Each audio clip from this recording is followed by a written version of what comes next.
Hello students. So last class के अंदर हमने क्या टॉपिक पढ़ा था? तो लास्ट क्लास के अंदर हमने गैसियस एक्सचेंज के बारे में पढ़ा था, जो डिपेंड करता है किस पे? पार्शियल प्रेशर पे। तो फटाफट देखते हैं वापस। तो ये आपके पास क्या होती है? एल्व्यूलाई, फिर इसकी तरफ क्या आ रहा है? ब्लड, फिर वापस डीऑक्सीजनेटेड ब्लड, और ये जाएगा सेल्स के पास। तो ऑक्सीजन जो है वो सेल्स तक कैसे पहुंचेगी? Due to difference in partial pressure. Difference कैसा? 159, 104, यहाँ पे कितना था? 40। फिर जब ये ऑक्सीजन यहाँ चली जाएगी तो इसके बाद 40 कन्वर्ट हो जाएगा किसमें? 95 के अंदर। फिर ये 95 यहाँ जाएगा, यहाँ पे कितना है? 40। तो CO2 ऑक्सीजन तो यहाँ चली जाएगी, बट ये 40 वापस यहाँ आ जाएगा। तो ये कंप्लीट हो गया ऑक्सीजन का। CO2 का देखो, यहाँ पे वैल्यू कितना पड़ा था? 45। जो ब्लड आ रहा है उसमें कितना है? 40। तो डिफरेंस हुआ ना, तो ये हाई टू क्या होगा? लो। तो CO2 बाहर आ जाएगी। तो बाहर आने के बाद ये भी कितना हो जाएगा? 45 हो जाएगा। फिर इसके बाद ये 45 यहाँ जाएगा, और ये 45 ये सेम है जो यहाँ जा रहा है। फिर अब यहाँ पे डिफरेंस कितना होता है? 40 का। तो ये यहाँ जाएगा, फिर यहाँ पे कितना होता है? 0.3%। हो गया खत्म। ठीक है। तो ये सिंपल से हमने देखा था कहाँ पे? ब्रीदिंग के अंदर गैसियस एक्सचेंज के बारे में ना। तो ये गैसियस एक्सचेंज मेनली किस पे डिपेंड करता है? तो मेनली डिपेंड करता है पार्शियल प्रेशर पे, बट वो डिपेंड करता है एल्व्यूलाई की मेम्ब्रेन पे भी, और डिपेंड करता है सॉल्युबिलिटी के ऊपर भी। ठीक है। फिर उसके बाद हमने स्टार्ट किया था हीमोग्लोबिन के बारे में। तो हीमोग्लोबिन के पास 4 पॉलीपेप्टाइड चेन होगी। एडल्ट के अंदर 2 अल्फा होगी, 2 बीटा। फीटस के अंदर 2 अल्फा, 2 डेल्टा, नहीं गामा से है ना, गामा। और हीमोग्लोबिन के अंदर हिम होता है, साथ में होता है ग्लोबिन। तो ग्लोबिन क्या होता है? Protein part. और हिम क्या होता है उसका? आयरन। ठीक है, प्रोस्थेटिक ग्रुप होता है। कुछ नहीं बोला मैंने। ठीक है, तो ये हो जाएगा। फिर हमने देखा था कि फीटस जो हीमोग्लोबिन होता है उसकी एफिनिटी मदर से हीमोग्लोबिन से, एडल्ट हीमोग्लोबिन से ज्यादा होती है। बट वहीं पे मसल्स के अंदर अंदर ऑक्सीजन सप्लाई कौन करता है? तो आपने पढ़ा था मायोग्लोबिन। जैसे हमने हीमोग्लोबिन के अंदर 4 पॉलीपेप्टाइड चेन पढ़ी थी ना, मायोग्लोबिन के अंदर कितना होगा? जस्ट 1। क्लियर? तो इसके पास हिम पार्ट भी कितना होगा? जस्ट 1। तो इसके साथ ऑक्सीजन मॉलिक्यूल भी कितना बाइंड होगा? जस्ट 1। बट हमने देखा था कि मायोग्लोबिन की एफिनिटी हीमोग्लोबिन से, एडल्ट हीमोग्लोबिन से बहुत ज्यादा होती है। ठीक है। और उसके बाद हमने देखा था कि एक हीमोग्लोबिन मॉलिक्यूल जो है उसके साथ 4 ऑक्सीजन मॉलिक्यूल बाइंड हो सकते हैं, और इस बाइंडिंग को हम लोग बोलते हैं क्या? ऑक्सीजनेशन। चलो आगे बढ़ते हैं हम लोग। तो मैंने आपको प्रॉमिस किया था ग्राफ्स पढ़ाने का, तो ग्राफ पढ़ते हैं ना। देखो, ये हम लोग बनाने जा रहे हैं ग्राफ, और ये ग्राफ हम एक बार फिर बाद में बनाएंगे। तो यहाँ पे हो जाएगा पार्शियल प्रेशर ऑफ ऑक्सीजन। हमेशा ध्यान रखिए बेटा, जब भी ग्राफ बनाया जाता है तो हमेशा दिमाग में रखना एक्स पे कौन, वाई पे कौन, उसके बाद ग्राफ शुरू करें। तो यहाँ पे हो जाएगा percentage of oxy haemoglobin. This is not only haemoglobin, oxygenated haemoglobin. और यहाँ पे ये हो जाएगा। बट इस टॉपिक को मैं वहीं पे स्टॉप कर रही हूँ। एक चीज और देखो इधर, या चलो पहले समझा ही देती हूँ। तो हम लोग क्या देखेंगे कि यहाँ पे जो हीमोग्लोबिन होता है वो ऑक्सीजन के साथ जब बाइंड होता है, कॉमन सेंस की बात है, जब हम लोग यहाँ पे क्या कर रहे हैं? पार्शियल प्रेशर इंक्रीज कर रहे हैं, तो ऑक्सीजन का ऑब्वियसली कॉन्सेंट्रेशन बढ़ाने पर वो हीमोग्लोबिन के साथ ज्यादा बाइंड होगा। तो यहाँ पे परसेंटेज ऑफ ऑक्सी हीमोग्लोबिन क्या होता जाएगा? इंक्रीज हो जाएगा। तो यहाँ पे जो सबसे इंपॉर्टेंट चीज जो मुझे बतानी थी ना, तो यहाँ पे ग्राफ कैसा बनेगा? Sigmoid graph. और इस सिग्मोइड ग्राफ के पीछे एक टॉप सीक्रेट है जो मैं आपको ऑलरेडी पढ़ा चुकी हूँ। क्या आप लोगों ने क्या नोटिस किया है कि शुरू के अंदर ऑक्सीजन ज्यादा तेजी से बाइंड नहीं हो रहा है, पर बाद में बहुत ज्यादा तेजी से बाइंड हुआ। और ये वाला तो और ज्यादा ऑक्सीजन तेजी से बाइंड हो रहा है, बट उसके बाद आ जाता है सैचुरेशन। तो ये वाला कौन सा कर्व हो जाएगा, जहां पे स्ट्रेट लाइन होती है ना, तो दिस इज सैचुरेशन हो जाएगा। और इसके लिए कौन रेस्पॉन्सिबल होता है, ऑक्सीजन खुद रेस्पॉन्सिबल होता है। तो ऑक्सीजन जो है वो हीमोग्लोबिन के साथ बाइंड तो होता है, प्लस साथ में वो हीमोग्लोबिन की एफिनिटी ऑक्सीजन के लिए और बढ़ा देता है। तो हमने क्या देखा था कि फर्स्ट वाला ऑक्सीजन मॉलिक्यूल जब बाइंड होगा तो वो स्लो बाइंड होता है, बट सेकंड वाला फास्ट बाइंड होगा, थर्ड वाला और फास्ट बाइंड होगा, एंड फोर्थ वाला सबसे तेजी से बाइंड होता है। तो यहाँ पे ग्राफ क्या होगा, एकदम से शार्प इंक्रीज होगा और फिर बाद में आ जाएगा सैचुरेशन, क्योंकि हीमोग्लोबिन के साथ 4 से ज्यादा ऑक्सीजन मॉलिक्यूल बाइंड नहीं हो सकते हैं। तो आपको अब समझ आया, मैंने यहाँ पे स्ट्रेट लाइन नहीं बनाया है, ग्राफ मैंने सिग्मोइड बनाया है। तो आप ये पॉइंट भी लिख सकते हैं कि ऑक्सीजन जब हीमोग्लोबिन के साथ बाइंड होता है तो वो हीमोग्लोबिन की एफिनिटी, लव, प्यार, अफेक्शन फॉर ऑक्सीजन और ज्यादा इंक्रीज कर देता है। ठीक है, सो दैट्स वाई यहाँ पे ग्राफ कैसा बनेगा, सिग्मोइड। ये है इसके पीछे टॉप सीक्रेट कि ये सिग्मोइड ग्राफ क्यों बनता है। इतना क्लियर हो गया। चलो, तो ये तो मैंने बनाया है ग्राफ किसका, एडल्ट हीमोग्लोबिन का, इसका ग्राफ एडल्ट हीमोग्लोबिन का। ठीक है, तो यहाँ पे मैं लिख देती हूँ एडल्ट हीमोग्लोबिन। तो दिस इज हीमोग्लोबिन ए, जिसको हम लोग बोलते हैं अल्फा 2 बीटा 2। अब मैंने आपको बोला था कि मैं आपको ग्राफ किसका पढ़ाऊंगी, फीटस का भी पढ़ाऊंगी और हीमोग्लोबिन का भी पढ़ाऊंगी। तो अब मुझे एक चीज बताओ, अगर मुझे यहाँ ग्राफ के अंदर फीटस का बनाना है हीमोग्लोबिन, तो ग्राफ तो उसका भी सिग्मोइड ही बनेगा, बट वो ग्राफ किस तरह बनेगा, सेम इसी जगह बनेगा या इससे थोड़ा पहले बनेगा या इससे थोड़ा बाद में बनेगा।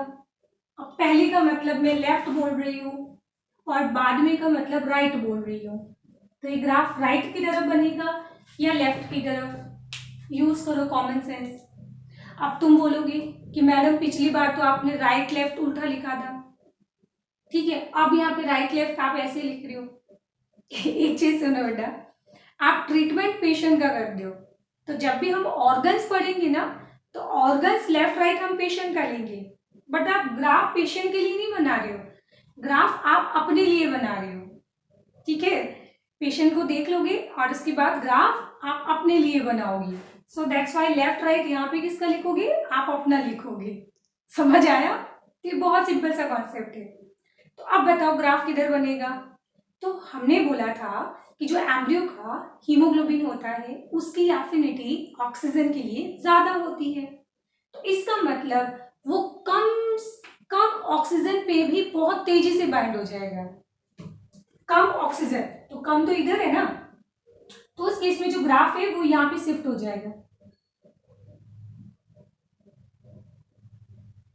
समझ आया, तो ये रेड वाला ग्राफ किसका हो जाएगा, ये हो जाएगा फीटल हीमोग्लोबिन का। तो इसको मैं लिख देती हूँ HbF, F for foetal haemoglobin, जिसके अंदर क्या होता है अल्फा 2 गामा 2। सो इस केस में याद रखिएगा कि ग्राफ जो है लेफ्ट साइड में शिफ्ट हो जाता है। ठीक है, तो मतलब ये इंडिकेट कर रहा है कि ये कम पार्शियल प्रेशर पे भी बहुत तेजी से बाइंड हो रहा है। इसका मतलब फीटस की हीमोग्लोबिन की एफिनिटी बहुत ज्यादा होती है, पर उससे भी ज्यादा होती है मायोग्लोबिन की। अब मायोग्लोबिन जो है उसका ग्राफ जो है सिग्मोइड नहीं बनता है। कॉमन सेंस यूज करो, क्यों, कॉमन सेंस यूज करो। अरे भाई, मायोग्लोबिन के साथ हमने बोला था एक ही तो पॉलीपेप्टाइड चेन होती है, तो इसके साथ इसके साथ ऑक्सीजन मॉलिक्यूल भी कितना बाइंड होगा, सिंगल ही तो बाइंड होगा ना। तो ग्राफ कैसा बनेगा, हाइपरबोला। कौन बोला, हाइपरबोला। तो ध्यान रखना यहाँ पे मायोग्लोबिन जो है वो ग्राफ बनाएगा हाइपरबोला ग्राफ। कौन बोला, हाइपरबोला। और ये जो ग्राफ है ना बेटा, ये तो आप ऐसे मान लो कि आपको ओलंपियाड में 99% ये ग्राफ मिलेगा, ठीक है। और मायोग्लोबिन का ग्राफ जो है बिल्कुल यहां से शुरू हो रहा है, इसका मतलब भाई ये तो बहुत ही बढ़िया है। क्या कि बिल्कुल पार्शियल प्रेशर जब बिल्कुल कम होगा ना तब भी वो तेजी से बाइंड हो जाएगा। भाई इसकी तो एफिनिटी बहुत ज्यादा होती है। समझ आ गया पॉइंट? तो ये सिंपल सी चीजें थी, क्लियर हुआ? अच्छा, इसके बाद आपको मैं यहाँ पे एक पॉइंट और पढ़ाने वाली हूँ P50 के बारे में। ये आपकी चॉइस है अगर आप पढ़ना चाहो तो, ठीक है। वैसे कोई ज्यादा टफ चीज नहीं है। P50 का मतलब होता है कि यहाँ पे percentage of partial pressure of oxygen at which 50% hemoglobin saturate with oxygen। तो पार्शियल प्रेशर ये कुछ भी हो सकता है।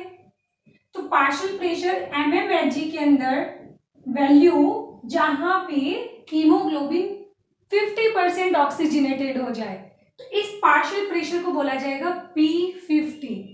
50% हीमोग्लोबिन को ऑक्सीजनेटेड होने वाला पार्शियल प्रेशर, ठीक है। जो नॉर्मली अगर मैं हमारी बात करूं तो हमारे अंदर P50 होता है 25 mmHg पे,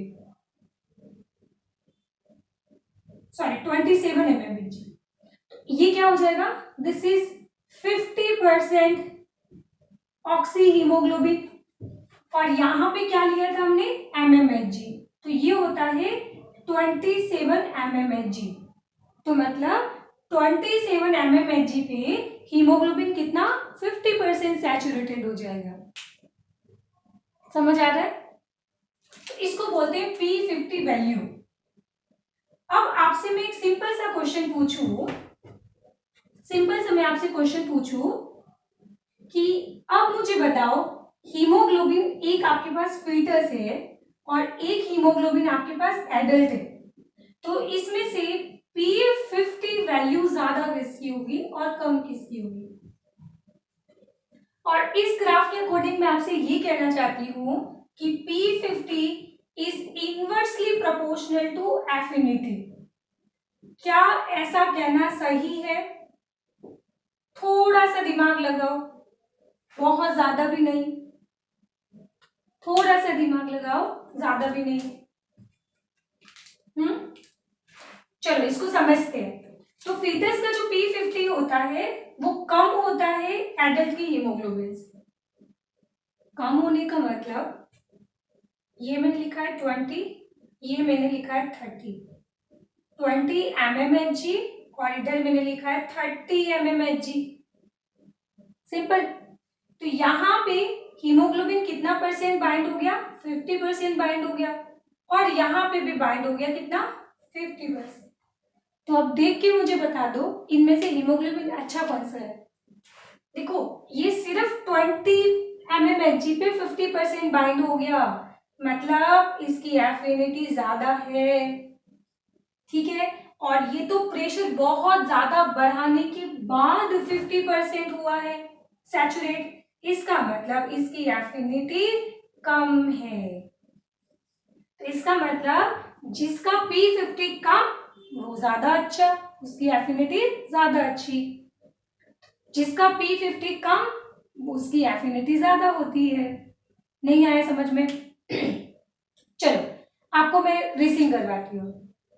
रेसलिंग नहीं, रेसिंग करते हैं हम लोग। चलो भागते हैं हम लोग सब लोग। तो यहाँ पे है ना, मुझे क्या करना है?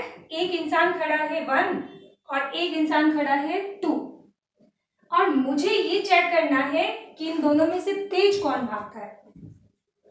मुझे क्या चेक करना है कि इन दोनों में से तेज कौन भागता है। तो मैंने इनको दोनों को दौड़ाया, भागो तुम, तो दोनों भागना शुरू हुए। अब पूरी रेस खत्म होने का कौन इंतजार करे? 50 जब रेस खत्म हो गई ना, 50% जब रेस खत्म हो गई तो यहाँ पे जो पहले पहुंच गया वो ज्यादा तेज से भाग रहा है, तो जिसने कम टाइम लिया वो ज्यादा स्पीड थी उसकी, एंड जिसने ज्यादा टाइम लिया उसका स्पीड क्या था? कम। तो वही तो मैं कहना चाहती हूँ। तो जिसका P50 ज्यादा मतलब उसको 50% ऑक्सीजनेटेड होने में बहुत ज्यादा पार्शियल प्रेशर चाहिए। बहुत ज्यादा पार्शियल प्रेशर चाहिए मतलब उसकी एफिनिटी कम है। बेटा इस पॉइंट को समझ लो, क्योंकि बायोमोलिक्यूल के अंदर ये जनाब वापस आने वाले हैं, ठीक है, तो इसको समझना पड़ेगा आपको। तो इतना कोई ज्यादा टफ है नहीं समझ आया ना तो वीडियो पॉज करो और मैं जो बोल रही हूँ ना मत सुनो, आप अपना दिमाग लगाओ कि मैडम ने क्या बोला था, ठीक है, और उसके बाद में वीडियो वापस देखो। चीज समझ आ रही है? तो ये मैंने आपको चीज समझा दिया है यहाँ पे कि P50 की वैल्यू जो है फीटल के हीमोग्लोबिन की कम होती है, इसका मतलब इसकी एफिनिटी ज्यादा होती है, because P50 is inversely proportional to affinity. ये आपको समझना पड़ेगा बेटा, ठीक है। चलो तो ये आपको समझ आया। और हम लोग क्या बोलते हैं कि ये जो हीमोग्लोबिन होता है एडल्ट हीमोग्लोबिन, उसको 50% सैचुरेट होता है कब? 27 mmHg पे। ये वैल्यू प्लीज आप याद कर लीजिए। देखो 50 का हाफ कितना होता है? 25 ना, तो 27 25 के नियर बाई है, तो ऐसे याद कर लेना इसको, क्योंकि आगे काम आएगी इसकी, ठीक है। तो अब बस थोड़ी सी चीजें हीमोग्लोबिन के बारे में और बची है, ठीक है। तो ये था हमारा प्यारा हीमोग्लोबिन। अब सोचो कि हम लोग बोलते हैं कि ना एनवायरमेंट के अंदर क्या होती है, हमारे पॉल्यूशन हो रहा है, तो सोचो पॉल्यूशन के अंदर सबसे टॉक्सिक पॉल्यूटेंट गैस कौन सी है? हमारे एयर के अंदर खूब सारा पॉल्यूशन हो रहा है, तो इस पॉल्यूशन के अंदर सबसे ज्यादा टॉक्सिक या पॉइजनस गैस कौन सी है? तो कुछ बच्चों के दिमाग में आ रहा होगा NO2, कुछ के दिमाग में आ रहा होगा SO2 और कुछ के दिमाग में आ रहा होगा कार्बन डाइऑक्साइड। पर क्या किसी के दिमाग में कार्बन मोनोऑक्साइड ऑप्शन आया क्या? तो वो आंसर सही है। कार्बन मोनोऑक्साइड सबसे ज्यादा टॉक्सिक पॉइजनस गैस है हमारी एयर के अंदर। अब ये कार्बन मोनोऑक्साइड बनती क्यों है? कॉमन सेंस की बात है कि आपके पास ये अगर कार्बन है, कार्बन मतलब कोई भी ऑर्गेनिक जो सब्सटेंस है, जब हम लोग उसको जलाते हैं और यहाँ पे अगर ऑक्सीजन की प्रॉपर सप्लाई होगी तो ये कन्वर्ट हो जाएगा CO2 के अंदर। बट अगर मान लो कि इस कार्बन को अगर जलते वक्त या ऑक्सीडाइज होते वक्त प्रॉपर ऑक्सीजन सप्लाई नहीं हो तो उस कंडीशन में ये बन जाएगा carbon monoxide. And carbon monoxide highly toxic gas होती है। अभी मैं आपको बताऊंगी क्यों, तो ये बहुत ही हाईली टॉक्सिक गैस होती है। जैसे एग्जांपल हम लोग गाड़ी चलाते हैं ना, तो जो बहुत पुरानी व्हीकल्स होते हैं तो जिनको प्रॉपर टाइम पे मतलब सर्विसिंग नहीं करवाई जाती है ना, तो उनके अंदर जहाँ पे पेट्रोल बर्न होता है, तो जहाँ पे ऑक्सीजन सप्लाई होती है ना, एयर की जो सप्लाई होती है, अगर वो वाला पार्ट अगर ब्लॉक हो गया तो पेट्रोल जब बर्न होगा तो वहां पे प्रॉपर ऑक्सीजन सप्लाई नहीं होगी, तो उस केस में क्या प्रोड्यूस होता है? Carbon monoxide. और ये बहुत हाईली टॉक्सिक गैस है, ठीक है। अब ये करती क्या है मैम? ये हमारे हीमोग्लोबिन को पकड़ लेती है हमेशा के लिए। क्या बोला मैंने? कार्बन मोनोऑक्साइड हीमोग्लोबिन को पकड़ लेगी हमेशा के लिए। हमेशा के लिए मतलब ये जो रिएक्शन होगी ये कैसी होगी? इरिवर्सिबल रिएक्शन होगी, याद रखिएगा। कैसी होगी? Irreversible reaction. और उसके बाद ये बन जाएगा कार्बोऑक्सी हीमोग्लोबिन। ये क्या बन जाएगा? कार्बोऑक्सी हीमोग्लोबिन। कार्बोऑक्सी हीमोग्लोबिन, ये इसका नाम होता है। और तुम्हें पता है जैसे मान लो कि ये मैंने डायग्राम बना रही हूँ हीमोग्लोबिन का, ठीक है, और ऐसा ही कुछ डायग्राम हम एंजाइम्स का भी बनाते हैं। तो एंजाइम में जहां पे सबस्ट्रेट बाइंड होता है उसको हम बोलते हैं सबस्ट्रेट साइट। चलो इसको छोड़ दो, काम का नहीं है ये। चलो, तो ये मैंने डायग्राम बना दिया हीमोग्लोबिन का। अब इस हीमोग्लोबिन के अंदर कौन बाइंड हो रहा है, तो आप बोलते हो कि इस हीमोग्लोबिन में बाइंड होता है ऑक्सीजन। बट अगर ब्लड के अंदर कार्बन मोनोऑक्साइड है तो ये कार्बन मोनोऑक्साइड भी कॉम्पीट करेगी हीमोग्लोबिन के साथ, सॉरी कॉम्पीट करेगी ऑक्सीजन के साथ फॉर बाइंडिंग विद हीमोग्लोबिन। अब मुझे बताओ इन दोनों में से जीतेगा कौन, तो हम आंसर देंगे कार्बन मोनोऑक्साइड। कार्बन मोनोऑक्साइड की जो एफिनिटी होती है वो 200 टाइम्स ज्यादा होती है। मतलब इस हीमोग्लोबिन के सामने अगर आप कार्बन मोनोऑक्साइड का बिल्कुल माइन्यूट सा अमाउंट भी रख दिया ना, वो तेजी से बाइंड कर लेगा। तो इसका मतलब हीमोग्लोबिन की एफिनिटी जो होती है वो कार्बन मोनोऑक्साइड के लिए बहुत बहुत बहुत बहुत ज्यादा होती है।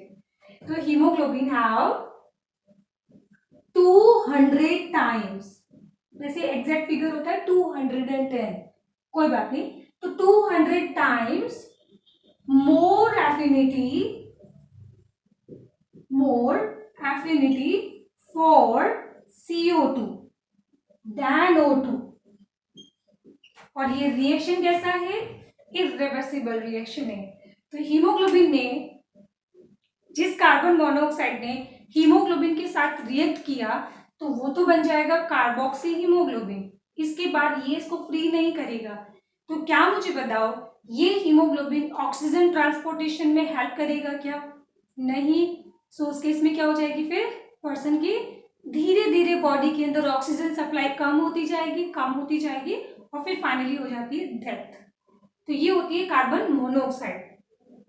तो जो लोग सिगरेट पीते हैं ना, ठीक है, हाँ मैंने बोला था सिगरेट बहुत डेंजरस होता है ना, अभी जस्ट हमने पढ़ा था कि वो एल्विलाई के अंदर लेसिथिन को भी सिक्रेट नहीं होने देता है, सर्फेक्टेंट बताया था ना। दूसरा देखो यहाँ पे, ये जब सिगरेट जब जलती है ना तो उसमें जब क्या होता है, टोबैको बर्न होता है। सो बेसिकली उसमें क्या होता है, कार्बन होता है, तो वो बहुत जल्दी बर्न होता है और सिगरेट के ऊपर एक रैपर भी लगा होता है, तो बेसिकली उसमें प्रॉपर ऑक्सीजन सप्लाई नहीं होती है। सो उस केस में क्या प्रॉब्लम होती है कि वहां पे कार्बन मोनोऑक्साइड गैस भी प्रोड्यूस होती है, जो ऑब्वियसली कैसी है, टॉक्सिक। अभी मैं आपको और बताऊंगी कि कार्बन मोनोऑक्साइड और क्या करती है जब मैं आपको रेस्पिरेशन वाला टॉपिक पढ़ाऊंगी।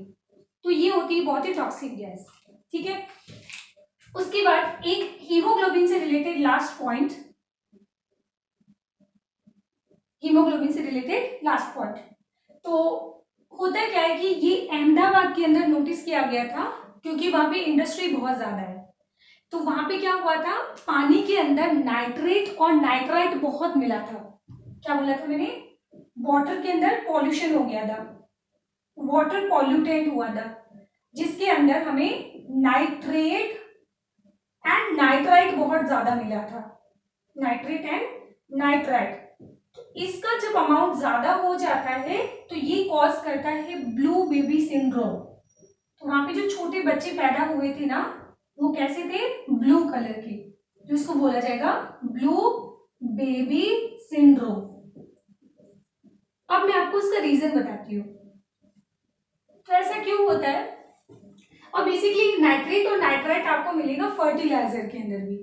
तो जब हम लोग क्या करते हैं, फील्ड के अंदर खूब सारा फर्टिलाइजर स्प्रे करते हैं, बरसात आएगी, सारा फर्टिलाइजर पानी में डिजोल्व हो जाएगा और पानी जब रिवर के साथ जाएगा तो उसमें खूब सारा फर्टिलाइजर चला जाएगा। सो बेसिकली उसमें क्या होता है, खूब सारा नाइट्रेट और नाइट्राइट भी होता है। अब ये जो नाइट्रेट और नाइट्राइट जो है, वैसे मेनली तो होता है नाइट्राइट, इन दोनों में से मेन कौन होता है, नाइट्राइट। तो ये जो नाइट्राइट होता है ये हीमोग्लोबिन के साथ बाइंड हो जाता है और बन जाएगा यहाँ पे मैथेनोग्लोबिन। क्या बन जाएगा यहाँ पे, मैथेनोग्लोबिन। और ये भी रिएक्शन कैसा होगा, इरिवर्सिबल होगा। और जब इरिवर्सिबल रिएक्शन होगा तो जिस तरीके से कार्बन मोनोऑक्साइड ने हीमोग्लोबिन को पकड़ लिया वैसा ही सेम चीज ये हीमोग्लोबिन भी ऑक्सीजन कैरी करने के लायक नहीं रहा। तो अल्टीमेटली जो बच्चा होगा उसमें ब्लड सप्लाई में ऑक्सीजन ट्रांसपोर्टेशन क्या हो जाएगा, डिक्रीज, एंड ऑब्वियसली जब ऑक्सीजन ट्रांसपोर्टेशन होता है डिक्रीज, तो हमारा कलर कैसा हो जाता है, ब्लू होने लगता है, तो इसको बोला जाएगा ब्लू बेबी सिंड्रोम। ठीक है, तो ये सारी कहानी अब तक हमने पढ़ी है हीमोग्लोबिन के बारे में। कौन समझ आ गया? पक्का? ठीक है, अब उसके बाद में आपको टॉपिक स्टार्ट करवाती हूँ, कौन सा, गैसियस ट्रांसपोर्टेशन। तो अब हमें क्या करना है कि लंग्स से ऑक्सीजन कहाँ जाएगी, सेल्स के पास। ऑब्वियसली वो किसके ऊपर डिपेंड करता है, पार्शियल प्रेशर पे तो डिपेंड करता ही है, प्लस इसको लेके जाएगा कौन, हीमोग्लोबिन भी, है ना। एंड प्लस हम बोलेंगे कि ऑक्सीजन जो होती है वाटर के अंदर सॉल्युबल फॉर्म के अंदर भी जाती है। तो ऑक्सीजन ध्यान रखना 97% ट्रांसपोर्ट होती है विद हीमोग्लोबिन, एंड बाकी 3% हीमोग्लोबिन पानी में डिसॉल्व होकर ऑक्सीजन जा सकती है सेल्स के पास। तो ऑक्सीजन का ट्रांसपोर्टेशन दो तरीके से होगा, 97% आरबीसी या फिर हीमोग्लोबिन लेके जाएगा, and 3% transported by water in dissolve form of oxygen, dissolve oxygen. अब बात करते हैं CO2 के बारे में। तो CO2 के अंदर अब तुम क्या सोचोगे कि जब हीमोग्लोबिन सेल्स के पास गया तो उसने वहां पे ऑक्सीजन लोड कर दिया और हीमोग्लोबिन फ्री हो गया। नहीं, ये हीमोग्लोबिन कार्बन डाइऑक्साइड के साथ भी बाइंड हो सकता है। तो ये हीमोग्लोबिन सेल्स के पास जाते वक्त लेके आएगा ऑक्सीजन, और जब वो सेल से वापस लंग्स की तरफ आएगा तो वो लेके आएगा CO2 भी। तो CO2 का ट्रांसपोर्टेशन 3 तरीके से हो सकता है। पहला तरीका हमने बोला था कि CO2 जो होती है वो पानी में ज्यादा सॉल्युबल होती है, तो 3% तो O2 डिसॉल्व फॉर्म में जाता है, बट 7% CO2 डिसॉल्व फॉर्म में जाएगी।